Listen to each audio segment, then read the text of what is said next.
What's up YouTube? This is Joe from Team Death giving you a deck list today. This is a deck list of my Fluffle slash frightfur deck, whichever people want to pick the name for it. I think Fluffle, actually no, I think frightfur would be more suitable for this deck name because you kind of, the main goal is to go into the frightfur, so pick what the goal is, and call it that. So yeah, this is I've been taking a lot of ideas for the build from other videos I've seen. The most popular, the one that I've chosen the most, I think, is this OCG version, which gave me quite a few ideas for the deck build, and I've been testing them out. And they've been going quite well actually. Fluffles are quite consistent, surprisingly enough. And yeah, they're a very fun deck. I feel like they can stand up quite well against the meta, due to frightfur sheep. And if you like mix in a few things like Dark Law, so I'll bring him up here. Dark Law would be quite good against the meta. All you just have to do is just throw in some Mask Change 2s, and then you can go into Dark Law quite easily. But yeah, they're very consistent. They're very fun. We need one fusion really, which is frightfur Tiger. Just for good mass removal. Though Leo right now can suffice quite very easily. With the burn factor as well, it can be quite helpful. And then there's rumours to have a frightfur Saber Tiger. He's not, if judging from the anime effect, he's not that needed for the build. For the deck, I feel like we just need like maybe a fusion for Tomahawk. That could be very good.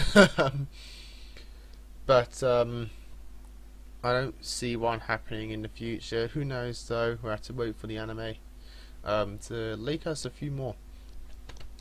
Enough of that. I'll get on straight to the deck profile and explain some choices as I go along.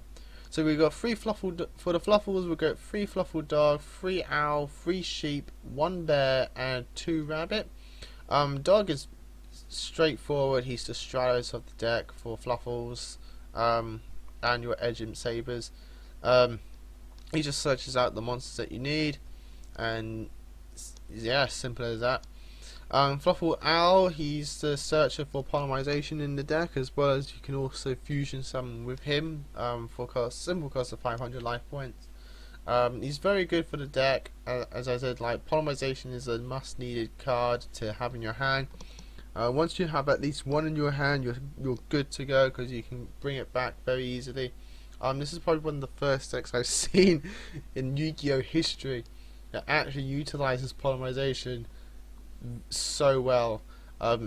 Heroes tried to do it, but until Blazeman came out, they were quite bad, with only Woodsman being able to get it. But yep, so we got 3 Fluffle Owl, must have in the deck. And then we have just to say, these 2 are your must-haves if you're planning to build Fluffles. You need a playset of these. Once you have a playset of these, you'll be fine. Everything else is cheap. I think Dog is the most expensive card in the deck until Sabers gets the reprint here in the UK within the Star Pack. But yeah, so Fluffle, these 2 are must-haves. 3 Sheep, I go with the Sheep, I go for 3 just because I really love its bouncing effect, and I find it a very consistent card in terms of plays. It just gets your stuff to the field when you need it.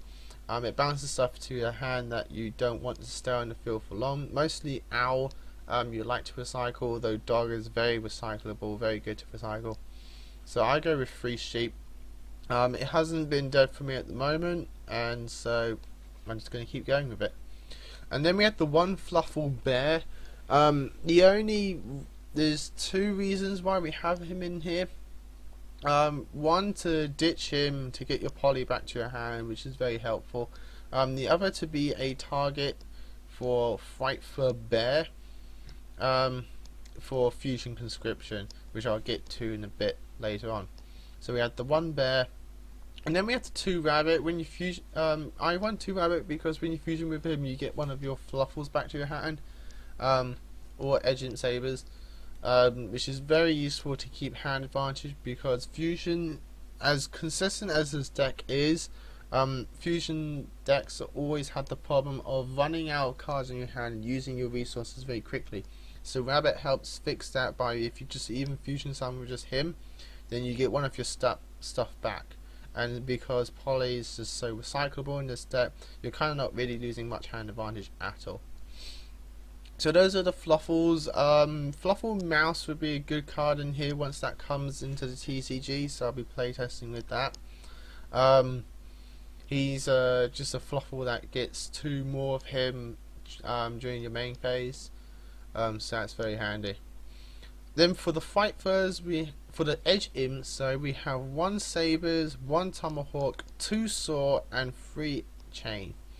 The 1 sabers, I'm playtesting with 1 at the moment for a few reasons. One, I've only got 1 on me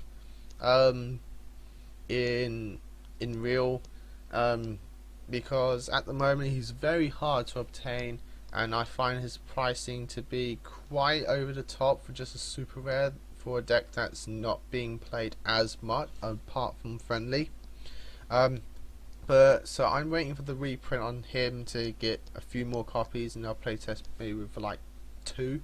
Well, right now I'm only playing with 1, because other than that, he just brings back himself quite easily through his own effect. Kind of like a what's the card? Plague Spreader Zombie. Except it's not once per duel. And he doesn't banish himself. So I'm only playtesting with 1 because there's only 2 fusions that you go into, and even then you don't go to them very much. Then we have the 1 Tomahawk. He's a cowboy with Prisma built into 1. You can burn by sending a Engine Imp from your deck, and then which you don't really use at all really.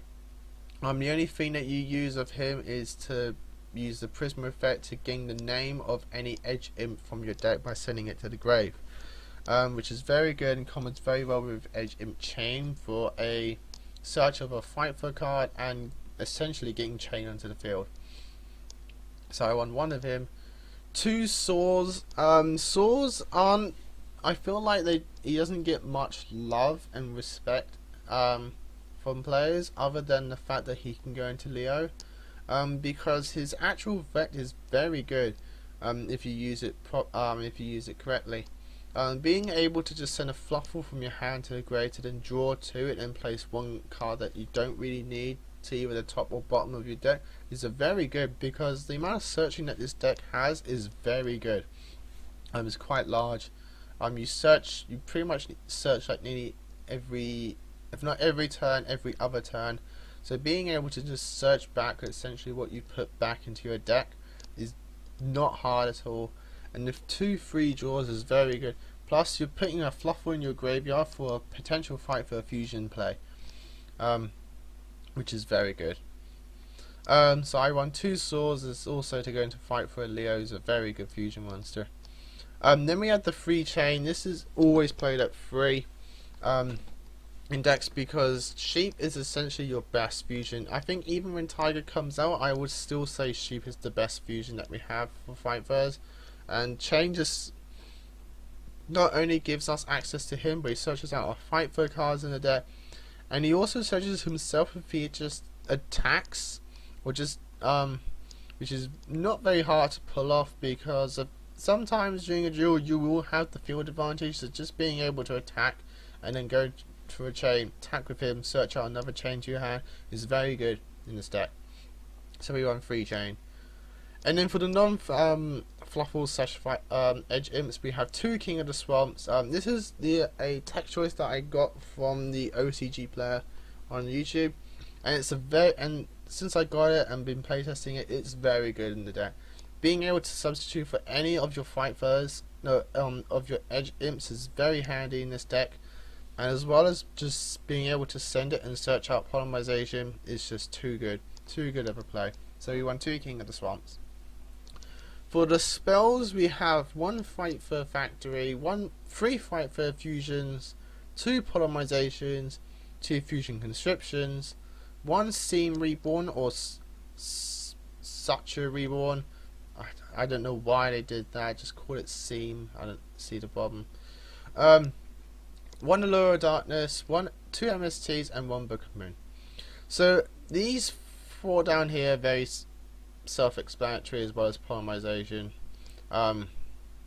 You know, Book of Moons is a good staple in decks nowadays. 2 MSTs for backrow hate, 1 Allure of Darkness because we play quite a few darks in the deck. 2 polymerizations because it's a fusion deck that uses polymerization. For the other stuff though, we have 1 frightfur factory. It's essentially continuous polymerization for this deck. By just banishing a fusion card in your grave, you get to fusion summon from your hand, or using monsters from your hand or field, and then when it's destroyed, you get one of your banished frightfur fusions to your hand. So you're not really minusing much, because once these go to the grave, you know, other than being able to recycle poly, you're gonna just banish them, as well as fusion conscription. That's definitely one. So we have 1 of that. 3 frightfur fusions, the miracle fusion in the deck.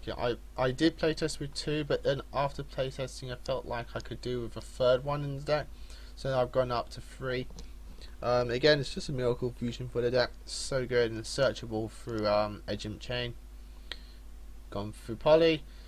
Fusion conscription, it just searches out your edge imps that you need, as well as Fluffle Bear if you do. I've done that once, you know, just to have the Fluffle target.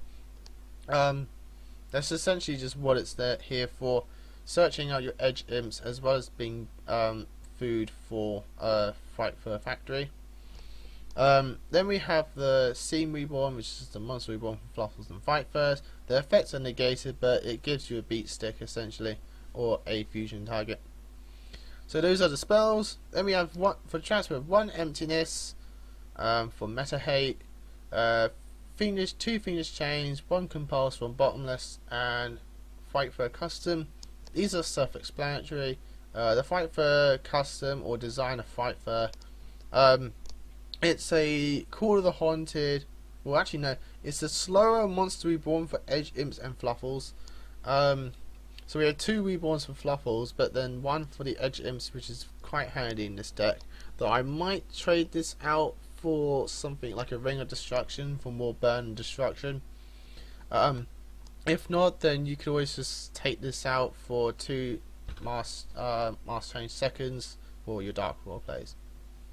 So that's the main deck. The extra deck, a lot of fusions, which is really good because I wanted a good fusion deck, and this is one I picked. We have 1 Mad Chimera, or just Frightfur Chimera. He's just your big boss monster. He's kind of like the Chimera Tech Over Dragon for Cyber Dragons, but for Fluffles instead. He takes 3 Frightfur monsters, so the only way you're really going to play it is through Frightfur Fusion.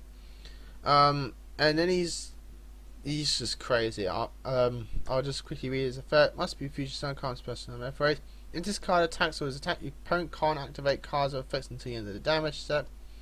When this card destroys a monster by battle and sends it to the grave, you can special summon it to your side of the field, but its attack is halved. You can only use the effect Frightfur Chimera once per turn, and it gets 300 attack points for each monster that was controlled by your opponent.